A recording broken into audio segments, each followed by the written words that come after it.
আলাইকুম। আমি মোহাম্মদ রুকন উদ্দিন, সিনিয়র প্রভাষক, পদার্থবিজ্ঞান বিভাগ, মাইলস্টোন কলেজ, উত্তরা, ঢাকা। আমরা দশম শ্রেণীর পদার্থবিজ্ঞান বিষয়ের নবম অধ্যায় অর্থাৎ আলোর প্রতিসরণের উপর আলোচনা করব। তোমরা সবাই খেয়াল করো, আজকে আমরা আলোর প্রতিসরণের উপর আমার হাতের ডান পাশে লেখা যে টপিকসগুলো আছে, যে বিষয়গুলো আছে, এগুলোর উপরে আমি আজকে আলোচনা করব। প্রথমে তোমরা খেয়াল করো, লেখা আছে ক্রান্তিকোণ এবং পূর্ণ অভ্যন্তরীণ প্রতিফলন। এরপরে লেখা আছে মরুভূমির মরীচিকা। তারপর আছে অপটিক্যাল ফাইবার, দেখো চিত্র দেওয়া আছে। এরপরে আমরা আলোচনা করব পেরিস্কোপ, বাইনোকুলার, প্রিজম এবং রংধনু।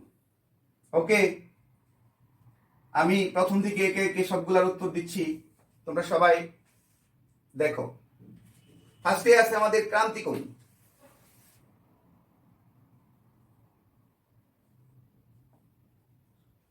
ক্রান্তিকোণ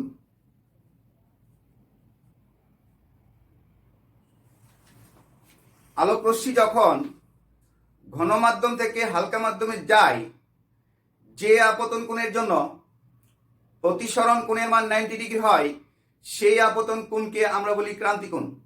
তোমরা সবাই খেয়াল করো, আমি চিত্রের মাধ্যমে বুঝিয়ে দিচ্ছি।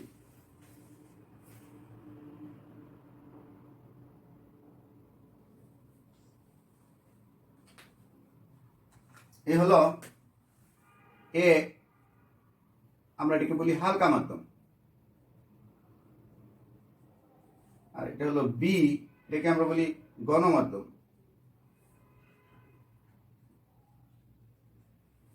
দুই মাধ্যমের মধ্যবর্তী যে তল এ বি,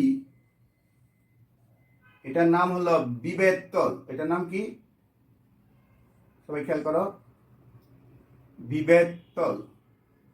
তো দুই মাধ্যমের মধ্যবর্তী যে স্পর্শক তল এ বি, এটাকে আমরা বলি বিভেদ তল। আর বিভেদ তলের উপর আমরা একটা লম্ব আঁকতেছি, খেয়াল করো তোমরা সবাই। নাম দিচ্ছি এন ও এন প্রাইম। এখন একটা আলোক রশ্মি ঘন মাধ্যম থেকে হালকা মাধ্যমের দিকে যাচ্ছে, অবিলম্বের সাথে দেখো থিটা সি কোণে আপতিত হচ্ছে, হয়ে বিভেদ তল ঘেঁষে অর্থাৎ ও বি বরাবর প্রতিষ্ঠিত হচ্ছে। দ্যাট মিনস প্রতিসরণ কোণটা আমাদের হয়ে যাচ্ছে 90 ডিগ্রি। ক্রান্তিকোণের সঙ্গে আমি কি বলছি খেয়াল করো, আলোক রশ্মি এই হলো আমাদের ঘন মাধ্যম, আর উপরেটা হলো হালকা মাধ্যম। দুই মাধ্যমের মধ্যবর্তী স্পর্শক তল এ বি, এটাকে আমরা বলি বিভেদ তল। বিভেদ তলের উপর অঙ্কিত অবিলম্ব এন ও এন প্রাইম। একটা আলোক রশ্মি পিও ঘন মাধ্যম থেকে হালকা মাধ্যমের দিকে যাচ্ছে, দুই মাধ্যমের বিভেদ তলের ও বিন্দুতে আপতিত হয়ে দেখো ও বি বরাবর প্রতিষ্ঠিত হচ্ছে। দ্যাট মিনস প্রতিসরণ কোণটা হলো আমাদের 90 ডিগ্রি। এই থিটা সি কোণকে, যে আপতন কোণের জন্য আলোক রশ্মি ঘন মাধ্যম থেকে হালকা মাধ্যমে যাওয়ার সময় যে আপতন কোণের জন্য প্রতিসরণ কোণটা 90 ডিগ্রি হয়, সেই আপতন কোণকে বলা হয় ক্রান্তি কোণ। তাই থিটা সি ইকুয়ালস টু ক্রান্তি কোণ। দেখো থিটা সি কোণের জন্য প্রতিসরণ কোণটা 90 ডিগ্রি হচ্ছে। এখন দেখো, আমরা পূর্বের ভিডিওতে প্রতিসরণাঙ্কের সংজ্ঞা পড়ছিলাম। সংজ্ঞাটা কি ছিল? এ মাধ্যমের সাপেক্ষে বি মাধ্যমের প্রতিসরণাঙ্ক আমরা বের করতে পারি, অথবা বি মাধ্যমের সাপেক্ষে এ মাধ্যমের প্রতিসরণাঙ্ক বের করতে পারি। বি মাধ্যমের সাপেক্ষে এ মাধ্যমের প্রতিসরণাঙ্ক আমি লিখি, দেখো বি মাধ্যমের সাপেক্ষে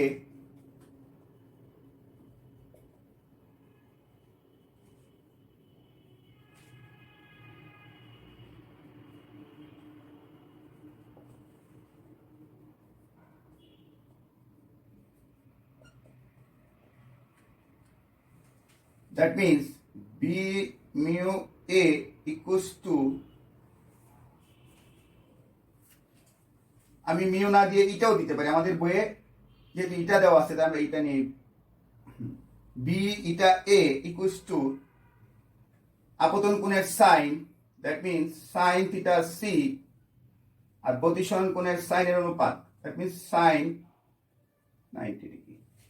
এটা হলো বি মাধ্যমের সাপেক্ষে এ মাধ্যমের প্রতিসরণাঙ্ক। তোমরা লিখো, আমি মুছে দিব। ওকে,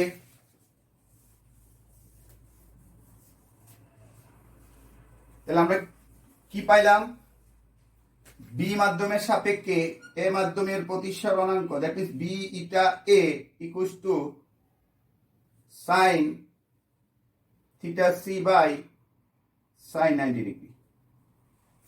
কিন্তু পূর্বের ভিডিওতে আমরা কি পড়ে আসছি? A eta B equals to 1 by B eta A. তাহলে B eta A equals to কত? সুতরাং B eta A equals to কত? 1 বাই এ ইটা বি, বা বি ইটা এ সমান কত? 1 by A eta B equals to sine theta C divided by sine 90 degree. এটাকে বিপরীতকরণ করি, তাই নিচেরটা উপরে যাবে, উপরটা নিচে আসবে। বা A eta B equals to sine 90 degree divided by sine theta C. Sine 90 degree মান 1 equals to 1 by sine theta C. দেখো আমরা সুন্দর একটা রিলেশন চলে আসছে। A eta B equals to 1 by sine theta C. এটি হলো প্রতিসরণাঙ্কের সাথে ক্রান্তিকোণের সম্পর্ক। এখন আমরা আলোচনা করব পূর্ণ অভ্যন্তরীণ প্রতিফলন। এই পূর্ণ অভ্যন্তরীণ প্রতিফলনের সংজ্ঞা বলতে গিয়ে আমাকে ফার্স্টে ক্রান্তিকোণের সংজ্ঞাটা বলতে হবে। যেমন আলোক রশ্মি গণমাধ্যম থেকে হালকা মাধ্যমে যাওয়ার সময় যে আপতন কোণের জন্য প্রতিসরণ কোণ 90 ডিগ্রি হয়, সেই আপতন কোণ থিটা সি কে আমরা বলছিলাম ক্রান্তিকোণ। এখন দেখো, আলোক রশ্মি যদি ক্রান্তিকোণের চেয়ে বড় কোণে আপতিত হয়, তখন রশ্মিটা প্রতিসৃত না হয়ে সম্পূর্ণ প্রতিফলিত হয়, অর্থাৎ উ আর পথে রশ্মিটা প্রতিফলিত হয়েছে। এই ঘটনাটাকে আমরা বলি পূর্ণ অভ্যন্তরীণ প্রতিফলন। আবার আমি বলতেছি, আলোক রশ্মি ঘনমাধ্যম থেকে হালকা মাধ্যমে যাওয়ার সময় যদি ক্রান্তিকোণের চেয়ে, দ্যাট মিন্স থিটা সি কোণের চেয়ে বেশি কোণে আপতিত হয়, তখন রশ্মিটা প্রতিসৃত না হয়ে সম্পূর্ণ প্রতিফলিত হয়। এই ঘটনাটাকে আমরা বলি পূর্ণ অভ্যন্তরীণ প্রতিফলন। তাহলে পূর্ণ অভ্যন্তরীণ প্রতিফলনের শর্ত কি হচ্ছে? 1 নাম্বার, আলোক রশ্মি অবশ্যই গণমাধ্যম থেকে হালকা মাধ্যমের দিকে যাবে এবং আপতন কোণ অবশ্যই ক্রান্তিকোণের চেয়ে বড় হবে। 1 নাম্বার শর্ত কি? আলোক রশ্মি অবশ্যই গণমাধ্যম থেকে হালকা মাধ্যমের দিকে যাবে। আর 2 নাম্বার শর্ত হলো আপতন কোণ অবশ্যই ক্রান্তিকোণের চেয়ে বড় হবে। এটি হলো পূর্ণ অভ্যন্তরীণ প্রতিফলনের শর্ত। ওকে, এখন আমরা পূর্ণ অভ্যন্তরীণ প্রতিফলনের একটি বাস্তব ঘটনা নিয়ে আলোচনা করব। সেটি হলো মরুভূমির মরীচিকা। তোমরা হাতের ডান পাশে দেখো, আমার হাতের ডান পাশে মরুভূমির মরীচিকা লেখা আছে, তারপর একটা চিত্র দেওয়া আছে। তাহলে ফার্স্টে আমি বুঝিয়ে দিচ্ছি মরুভূমির মরীচিকা কি। মরুভূমিতে তৃষ্ণার্ত পথিক যখন পথ চলতে থাকে, তখন পূর্ণ অভ্যন্তরীণ প্রতিফলনের জন্য দূরবর্তী কোন গাছের উল্টা প্রতিবিম্ব দেখে প্রতীক এক ধরনের বিভ্রান্তিতে ভুগে। এটিকে বলা হয় মরুভূমির মরীচিকা। আবার আমি বলি, মরুভূমিতে তৃষ্ণার্ত পথিক যখন পথ চলতে থাকে, পূর্ণ অভ্যন্তরীণ প্রতিফলনের জন্য পথিক দূরবর্তী কোনো গাছের উল্টা প্রতিবিম্ব দেখে এক ধরনের বিভ্রান্তিতে ভুগে। এটিকে আমরা বলি মরুভূমির মরীচিকা। তোমরা সবাই জানো মরুভূমিতে কি থাকে? শুধু বালি আর বালি, এবং প্রচন্ড রুদ্র থাকে মরুভূমিতে। যখন প্রচন্ড রুদ্র থাকে, তখন বালি সংলগ্ন যে বায়ুস্তর, সেটা কি হয়ে যায়? বায়ুস্তরটা উত্তপ্ত হয়ে যায়। তার ফলে কি হয়? এই বালি সংলগ্ন যে বায়ুস্তর, সেটা হালকা হয়ে যায়, আর উপরের যে বায়ুস্তর থাকে সেটা ঘন থাকে। গাছ থেকে প্রতিফলিত আলোক রশ্মিটা যখন গণমাধ্যম থেকে হালকা মাধ্যমের দিকে আসে তখন প্রতিসৃত রশ্মিটা দেখো অবিলম্বের দিকে, যখন গণমাধ্যম থেকে হালকা মাধ্যমে আসে অবিলম্ব থেকে দূরে সরে যাচ্ছে, দ্যাট মিন্স বাঁকা হয়ে আসতেছে। আস্তে আস্তে কোন একটা বায়ুস্তরে যখন ক্রান্তি কোণের চেয়ে বেশি কোণে আলোক রশ্মিটা আপতিত হয় তখনই কি হয়, পূর্ণ আভ্যন্তরীণ প্রতিফলন ঘটে। দ্যাট মিন্স আলোক রশ্মিটা আবার হালকা মাধ্যম থেকে এসে গণমাধ্যমের দিকে চলে যায়। আমি কম দুইটা রশ্মি দেখাচ্ছি, এই দুইটা রশ্মির ক্ষেত্রেই পূর্ণ আভ্যন্তরীণ প্রতিফলন ঘটছে। যখন পথিক দূরবর্তী গাছের দিকে তাকায় এই পূর্ণ আভ্যন্তরীণ প্রতিফলনের জন্য তার কাছে মনে হবে পানির নিচে একটা গাছের উল্টা প্রতিবিম্ব দেখা যাচ্ছে। আর এটিকে বলা হয় মরুভূমির মরীচিকা। দেখো এখন আমরা আলোচনা করব অপটিক্যাল ফাইবার। আমার হাতের ডান পাশে দেখো একটা চিত্র দেওয়া আছে আর নিচে লেখা আছে অপটিক্যাল ফাইবার। তাহলে অপটিক্যাল ফাইবারটা কি ফার্স্টে আমরা জেনে নিই। কাঁচ বা প্লাস্টিকের ন্যায় পদার্থের তৈরি সরু, লম্বা এবং নমনীয় তন্তু বিশেষ। এই অপটিক্যাল ফাইবারের মধ্য দিয়ে একটা আলোক সংকেতকে শত শত হাজারো হাজারো কিলোমিটার দূরে আমরা প্রেরণ করতে পারি পূর্ণ অভ্যন্তরীণ প্রতিফলনের মাধ্যমে। কিভাবে আমরা প্রেরণ করি সেটা আমরা এই চিত্রে দেখিয়ে দিচ্ছি তোমাদেরকে। ফার্স্টে আমি কি বলছি, অপটিক্যাল ফাইবার হচ্ছে কাঁচ বা প্লাস্টিকের ন্যায় পদার্থের তৈরি সরু, লম্বা, নমনীয় তন্তু বিশেষ। এই অপটিক্যাল ফাইবারের উপরে এমন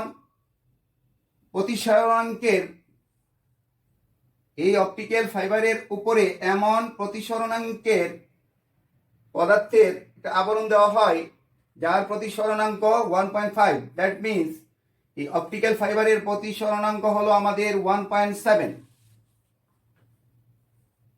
তাহলে আমি অপটিক্যাল ফাইবারটাকে যে আবরণ দিয়ে আবৃত করলাম তার প্রতিসরণাঙ্ক হলো 1.5 আর অপটিক্যাল ফাইবারের প্রতিসরণাঙ্ক হলো 1.7।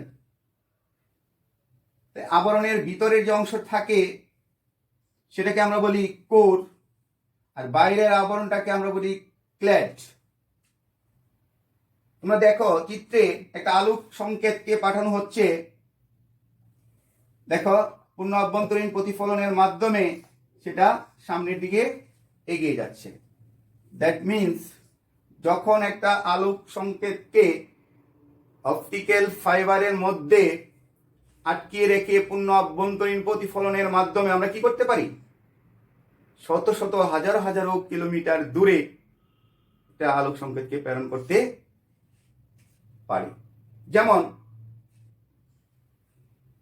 টেলিকমিউনিকেশন যে সিস্টেম আমাদের দেশে আছে বা বিভিন্ন দেশে আছে, সেটা অপটিক্যাল ফাইবারেরই একটা ফল। আধুনিক বিশ্বে চিকিৎসা বিজ্ঞানেও অপটিক্যাল ফাইবারের ব্যবহার হচ্ছে। ওকে, এখন আমরা আলোচনা করব পেরিস্কোপ ও বাইনোকুলার। তাহলে পেরিস্কোপটা কি? পেরিস্কোপ হচ্ছে পানির নিচ থেকে ডুবোজাহাজ বা সাবমেরিন থেকে যদি পানির উপরিতলের কোনো বস্তুকে দেখতে চাই তাহলে এই পেরিস্কোপ ব্যবহার করে থাকে। তাহলে পেরিস্কোপ হচ্ছে ডুবোজাহাজ বা সাবমেরিন থেকে, দ্যাট মিন্স পানির নিচ থেকে পানির উপরিতলের বস্তুকে দেখার জন্য আয়নাযুক্ত যে যন্ত্র, সেই যন্ত্রকে আমরা বলি পেরিস্কোপ। এই পেরিস্কোপে আয়নার পরিবর্তে যদি প্রিজম প্রতিস্থাপন করা হয় তখন পেরিস্কোপটা আরো বেশি কার্যকর হয়। তাহলে পেরিস্কোপ কি আমরা বুঝতে পারছি। এরপরে আমরা জানবো বাইনোকুলার কি। বাইনোকুলারের সাহায্যে, অর্থাৎ যে যন্ত্রের সাহায্যে দূরের জিনিসকে কাছে বা কাছের জিনিসকে দূরে, অথবা ছোট জিনিসকে বড় বা বড় জিনিসকে ছোট করে দেখা যায়, সেই যন্ত্রটাকে আমরা বলি বাইনোকুলার। বাইনোকুলারের দৃশ্য তো দুই চোখ দিয়ে আমরা দেখি। পেরিস্কোপ এবং বাইনোকুলার কি আমরা জানলাম। আমরা পড়ব প্রিজম। দেখো তাহলে প্রিজম জিনিসটা কি। প্রিজম হচ্ছে দুটি হেলানো পৃষ্ঠ দ্বারা সীমাবদ্ধ স্বচ্ছ প্রতিসারক মাধ্যমকে বলা হয় প্রিজম। আবার আমি বলি, দুটি হেলানো পৃষ্ঠ দ্বারা সীমাবদ্ধ স্বচ্ছ প্রতিসারক মাধ্যমকে বলা হয় প্রিজম। চিত্রে দেখো, আমি এ বি সি একটা প্রিজম এঁকে দেখাচ্ছি। ঠিক আছে, এই প্রিজমে যখন সূর্যের সাদা আলো আপতিত হয়, দেখি সাদা আলো,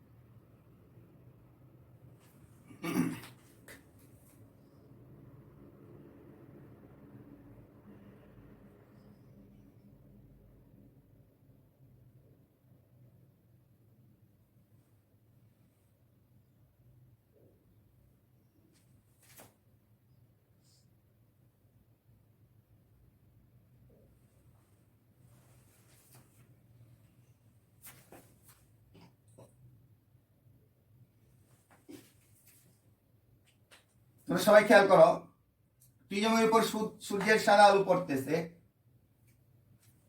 এই সূর্যের সাদা আলো যখন প্রিজমের উপর আপতিত হয়, প্রতি সরণান্তে 7টি বর্ণে বিভক্ত হয়। বেগুনি থেকে লাল পর্যন্ত, বেগুনি থেকে লাল পর্যন্ত 7টি বর্ণে বিশ্লিষ্ট হয়। অতঃপর প্রিজমের সামনে যদি আমি একটা পর্দা স্থাপন করি, পর্দার উপর 7 বর্ণের একটা ব্যান্ড তৈরি হয়। আমি আবারও বলি,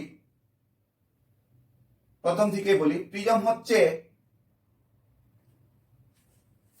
দুটি হেলানো পৃষ্ঠ দ্বারা সীমাবদ্ধ স্বচ্ছ প্রতিসারক মাধ্যমকে আমরা বলি প্রিজম। প্রিজমে যখন সূর্যের সাদা আলো দ্যাট মিন 7টি বর্ণের মিশ্রণ। সূর্যের সাদা আলো যখন একটা প্রিজমের উপর আপতিত হয়, প্রতি সরণান্তে 7টি বর্ণে বিশ্লিষ্ট হয়। কেন 7 বর্ণে বিশ্লিষ্ট হয়?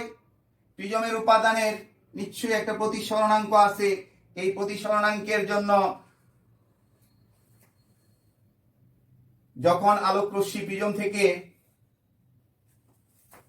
প্রতিষ্ঠিত হয়, তখন ভিন্ন ভিন্ন কোণে